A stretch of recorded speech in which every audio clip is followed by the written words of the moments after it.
ما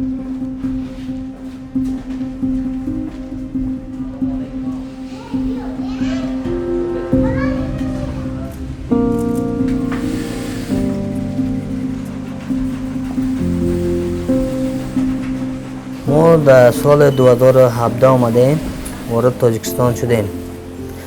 در افغانستان بودیم، اینجا شرایط خراب شد، به کلگی معلومه که شرایط های زندگی کلگی بی‌ضبط شد و وضعیت ها خراب شد. جار جنجال ها دوزادوزی بود، راکت پرانی بود، انفجار بود، کل چی ما انتخاب کردیم. این تاجیکستان کشور دوم خود ماست. برای ما تاجیکا دیگه کدام مشکلی جا نیست.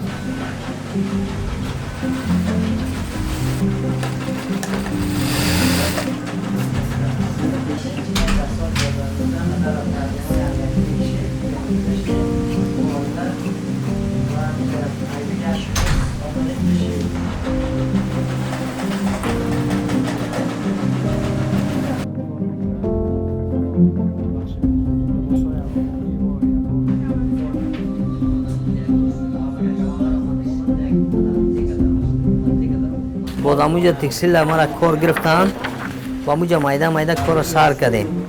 اما ما شما پوره نمیکرد، با کم کم شب یک جای دیگه کار میکردم. روز تکسیل کار میکردم تا 11 شب یک سیخ دیگه کار میکردم، روزندگی پاره میکردم. کار کردیم، مثلا یک دوست میگه جمع کردیم، یک ماشین دو ماشین کردیم، باز 3 ماشین کردیم، تو کم کم با دکان گرفتیم. با رفتیم اسناد دکان اول جور کردیم، گفتن پتن جور کیش جور پشتی ورق روی کردم، با هوش خلاص شد، پتن گرفتیم، با دکان روی کردیم. با اینجا آمدیم کار سر کردیم مایده.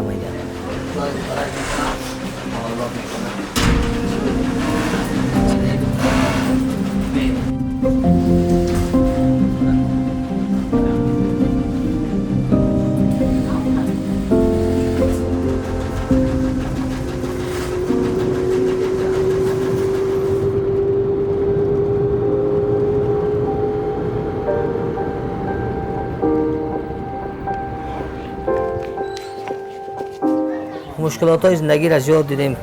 فرزندان لباس کار دارن، کالا کار دارن، هر کدام یارو باید مهیا کنی برشان.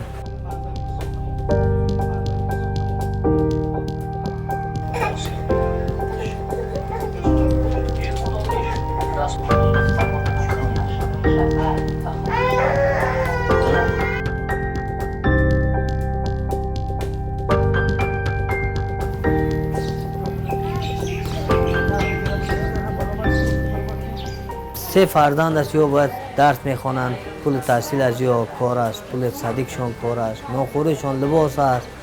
هر چیزی که میگیریم، مثلا لباس هم میخریم، پاپشی خریدن میتونیم، پاپشی را میخریم، شبکه خریدن میتونیم، ارند خانه را میتونیم، صدیق میمونه صدیق میتونیم، ارند دکان میمونه. این رقم مشکلات های زندگی است. We are in an unfortunate situation.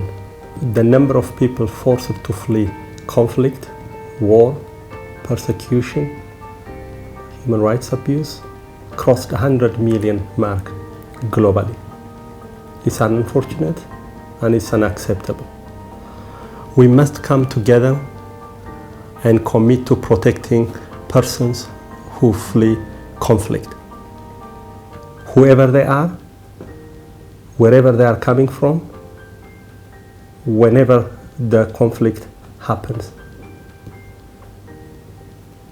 Everybody has the right to seek safety. آینده خیلی کودکای ما ولی میرن درس میرن، درسی که پا میخوانن، خب باید برای ما در افغانستان برای که آینده کودکای ما جور شود. کلی آیندهشان در افغانستان خب نه مکتب است، نه درس است، نه تعلیم، نه تربیت است، هیچی نیست. فعلا همینجا هیچی داریم، کلی همینجا درس بخوانن. یاری مندی ما ببختی ما سری عزیزی تو بلند با سعادتی تو دولتی تو بگذم باد دوری زمان ها رسیده به زیر پرچمی تو صف کشیده زنده باشه وطن تاجیکستانی آزاد.